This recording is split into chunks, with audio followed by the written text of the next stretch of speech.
Olá, aqui é o Fernando novamente. Neste vídeo eu vou te mostrar como você pode gerenciar os processos do seu escritório de advocacia com a Super Planilha para Advogados.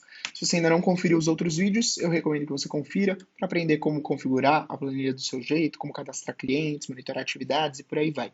Bom, para monitorar os processos do seu escritório é muito fácil. Aqui temos a aba Processos e a primeira coluna que você tem para preencher é a coluna de identificação do processo. Então aqui nada mais é do que uma coluna para o seu controle próprio. Você pode, por exemplo, ter algum padrão em que você cadastra os processos, como processo número 27, por exemplo, processo número 28 ou processo sobre XPTO, por exemplo. Pode ficar a seu critério como você faz esse controle. É apenas uma coluna para você ter esse controle de identificação de cada processo. Em seguida, você pode adicionar o número CNJ do processo, que segue aquele formato, né, que você já deve estar acostumado.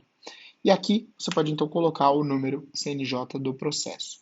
Aí temos a data de início, onde você coloca quando o processo foi iniciado, o tipo de processo, e isso vem da aba configurações, que você pode personalizar como você quiser, certo?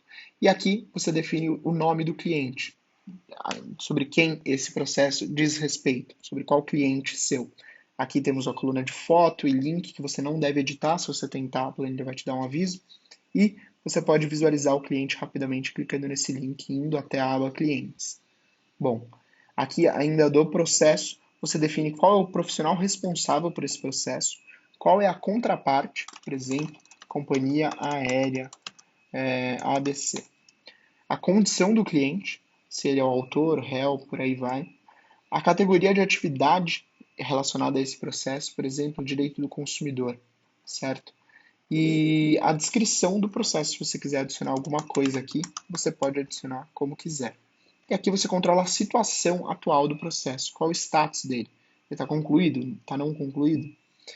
Qual foi a data de término, se é que ele foi concluído. Nesse caso, você pode clicar duas vezes para abrir esse mini calendário, ou então digitar a data, 12, por exemplo, 12 de 4 de 2023.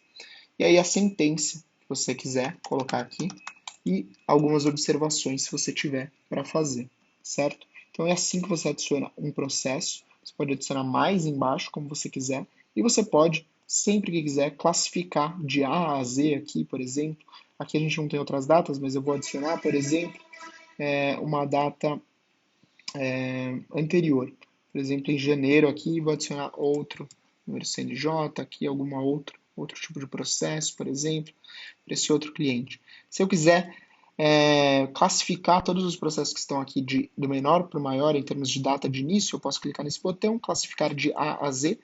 Nesse caso, a planilha vai me dar um aviso, mas toda vez que eu estiver lidando com filtros e classificação, tudo bem, não tem problema, então eu posso clicar em OK e a planilha vai classificar aqui. O processo 28 foi para frente do processo 27, para facilitar o seu controle da forma como você quiser. E outra dica que eu dou, sempre que você estiver colando dados aqui, então aqui, por exemplo, se eu colar esse número CNJ de outro lugar, tomar cuidado para não colar isso com formatação. Se eu colo com formatação, pode estragar a formatação da planilha e não fica muito bom. Então, o jeito de fazer isso facilmente é clicar com o botão direito, selecionar colar especial e colar só os valores. E aqui ele me dá o atalho para eu fazer isso. Aqui, como eu estou no Mac, ele está mostrando a tecla de Command, que na verdade é equivalente ao Ctrl no Windows. Então, é Ctrl Shift V.